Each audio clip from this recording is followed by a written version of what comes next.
So I'm going to use the 7 components and the bus driver metaphor to kind of walk through those. Okay?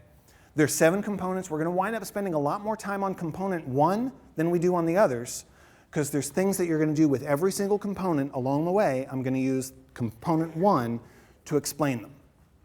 Cool?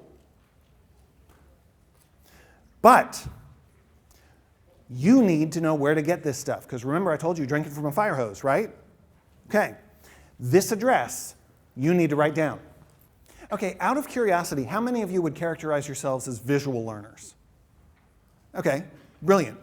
So seeing the address, you might be able to picture that in your head, but generally it tends to have far too much detail. So let me give you some visuals that are going to help you. Okay? If you go to the College of Education website, which is education.ucf.edu, and click here, click For Students.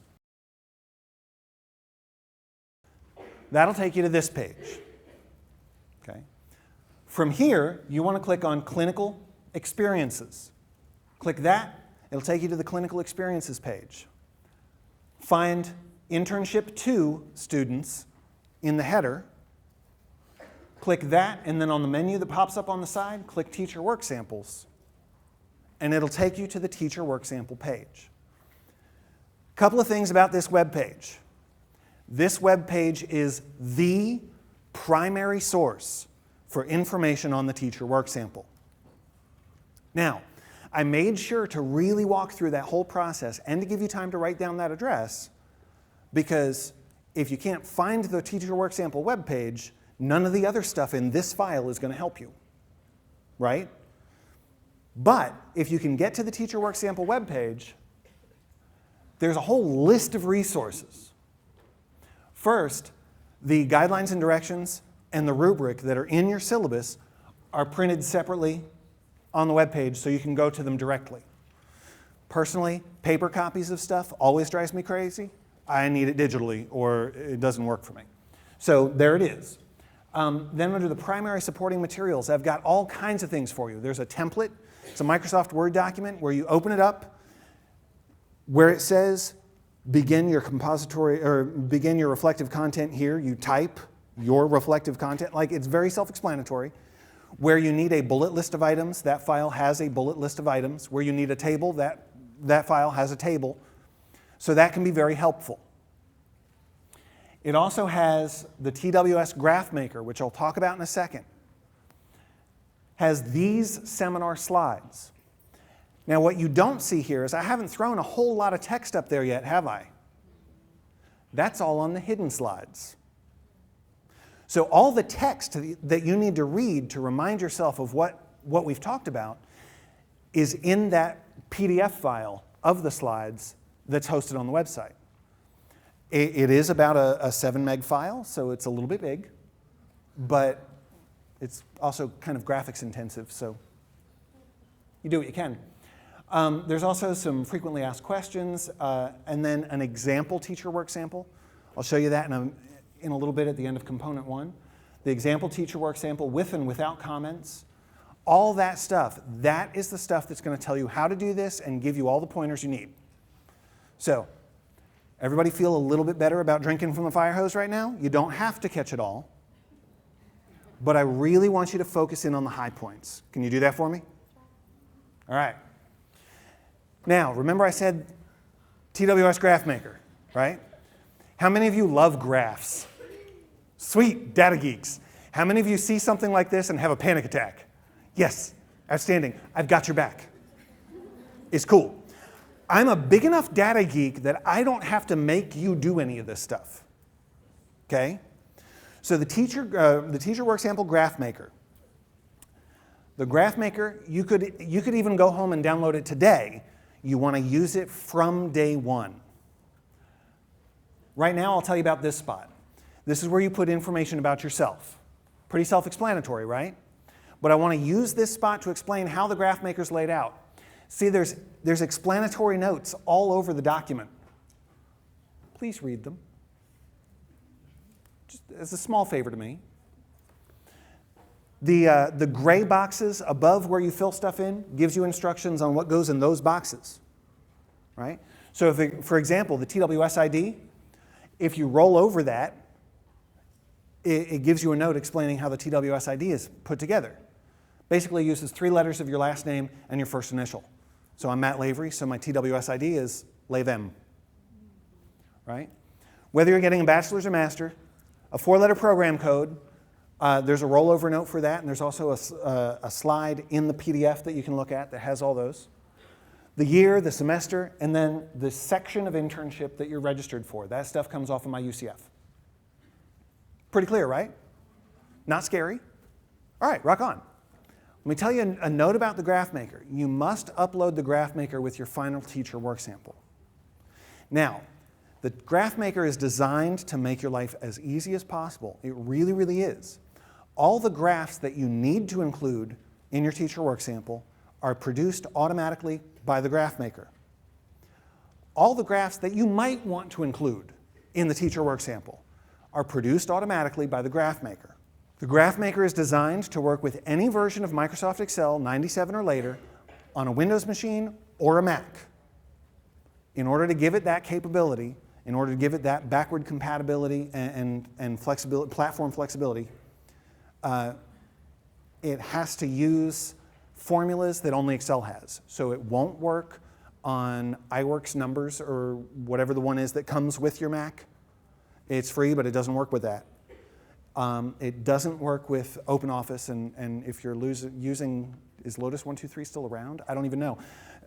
It needs to be Microsoft Excel, but the great thing about Microsoft Excel is that every school you're going to be in is almost guaranteed to have that.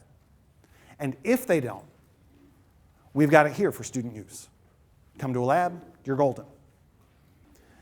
Contextual factors is the first component. Remember, effective teachers know their students.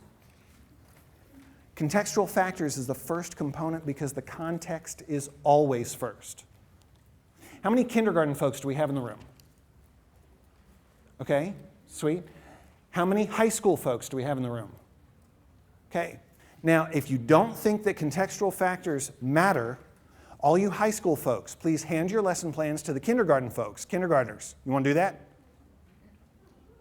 Sure, you can teach chemistry. No worries, covalent bonds and stuff. Not a problem, right? High schoolers, do you want to do the kindergarten lesson plans? I'm sure the students won't. If you want to have some behavior problems, maybe. So context really, really matters. Every classroom, every school, every student is different.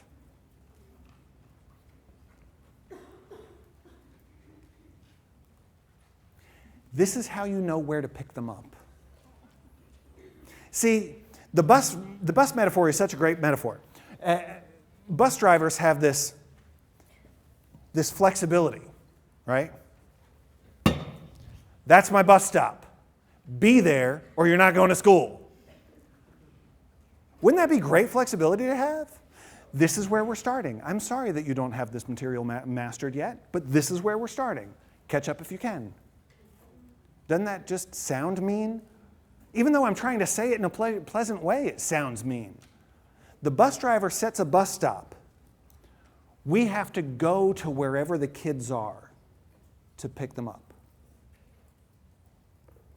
And you won't know where to pick your kids up unless you study the context. Make sense? Now, this written component is going to include some of that context that you explore. So you start with the big picture. Describe your community. Then take a step in. Describe the school, including demographics and number of students and all that stuff. Then take a step in. Describe the students that you work with. Describe their demographics and class size and how many classes and all that. And then you take another step in and talk about the individual, unique learning needs of individual students. What kind of individual student needs might I be talking about there? Oh, raise your hands, please. Yes, ma'am. Say again? The least restrictive environment. So students who have a disability, who have an IEP, an individualized education plan, are guaranteed the least restrictive environment, which means no matter what kind of classroom you're in, you have a distinct possibility of having ESE students in your class. What's another one? Another unique individual student learning need. Yes, ma'am? ESOL. English for speakers of other languages. If you have an English language learner in your class, you have to accommodate those needs. So you have to know what those needs are, don't you? Okay? Those are the first two that come to mind, right? Because there's paperwork involved. In what other ways are your students different that there might not be paperwork about? Yes, ma'am? Single parent. Single parent families might have an impact. Yeah.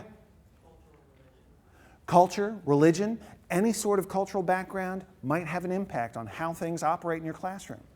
What other factors do we have? Yeah? Their home environment, whether or not they have one.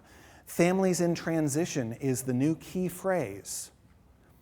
If you hear someone talking about fit children, those are children who don't have a home. They might be living out of a hotel or a car or with a family member or a family friend. They don't have a place to call their own. Might that affect their performance in your classroom? Yeah. And remember earlier when I asked you how many of you are visual learners? How many of you are not visual learners? Might that be an important difference to find out and take note of? So this context is huge. You also start with the graph maker. I know, that doesn't make any sense. Why am I putting that in Excel? Let me show you. There's a spot right here where you put down the demographics of the student population at the school. Okay?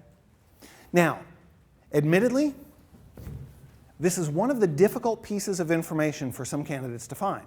I remember when I taught in Osceola County, every school had a demographic profile that had all this information. Really readily available. I knew those numbers for the district and for the school. It's on the district website, right? Not every district has that information that readily available. Try to find one of those readily available sources. Try to find a document that someone has prepared that reflects that. But if you can't find that, there is a way to figure that out by yourself. Would you like me to show you? All right, brilliant. You might have seen this website before, right? schoolgrades.fldoe.org. You can calculate the demographic factors for your school here. Go to your school accountability reports. When you click that, the report you want is AYP. Okay? Then click the county that you're interested in. For the sake of example, I'm going to use my alma mater. I graduated from Oviedo High School in '92. Please don't tell me where you were in '92. So Oviedo High School is in Seminole County, so I've checked that. I scroll down, choose last year, and over here, it'll make the list a little bit shorter if I click the kind of school I'm after. Okay? So I've clicked high school there. Then click continue. You got the visuals? Okay? See how this works? Now, this is where I choose my school, click submit, and I get my AYP report, which doesn't tell me anything of what I need to know. Okay? But this is the right path to go. What I want is the detailed report. And when I get the detailed report, I need to click that button too to see the number of students in each group. Then finally, I get this. Now, I want you to notice this column gives me the number of students enrolled that are supposed to take the reading FCAT. Now, in a middle school, that should be everybody, right? How many of you are at a middle school? All right, sweet. So for that very, very, very small segment of this population, you're set. But for everybody else, remember that number is approximately half of the total student population. Elementary schools are K through 5, K1 and 2 don't take the FCAT. High schools are 9 through 12, 11 and 12 don't take the FCAT unless they failed it in 10th grade.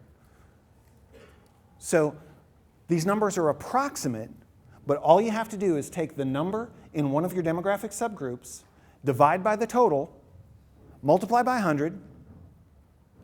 There's your number to put right into the spreadsheet. Okay? If you need to see the math, download the file from the website because the math is shown there for you. Okay? But using this, I can calculate the percent of that school population that's white, black, Hispanic, Asian and American Indian for the teacher work sample. Because in Florida, the incidence of those two particular subgroups are so low, they've been collapsed into a single subgroup that's called Other. Economically disadvantaged, English language learners, and students with disabilities. All the subgroups that you're interested in looking at are right there for you. Cool trick? Do you think you might use that? Yes. All right, brilliant. Now, after you enter the school information, down here is a spot to enter information about the students that you are serving. Real quick, I need to give you a couple of pointers about this section. Every student needs to have an anonymous student identifier. You're not allowed to use names in your teacher work sample. Even Johnny, everybody's favorite made-up student name, don't use it. Initials are okay. For my example, I use S and a number. Then if they're in a class or a group, you fill in a number 1 through 8 for that. So first period, second period, third period, whatever, if you're at a secondary level, or at an elementary level, if you have groups, if you're departmentalized in your placement, you're doing the math for both 5th grade classes, you might do a 1 and 2 so that you can track the 2 different classes. But for most elementary classrooms where you'll have 18 students or so, you can just put a 1 or leave it blank, it won't matter. Gender, M for male, F for female, you have to enter it the way that it says on the graph maker. Otherwise, they won't get captured and put in your graph. Case in point, see how under ESE, on the screenshot, I've only got 2 students with a disability. I can't just put yes, yes, and leave the others blank, or my students without a disability will never get graphed. Okay? So fill it in, don't skip rows, because that messes it up, but follow the instructions and you'll be golden. So that demographic information will give you this. So you'll get demographics of the students that you serve so you can compare that to the school and see if your class is significantly different than the school population.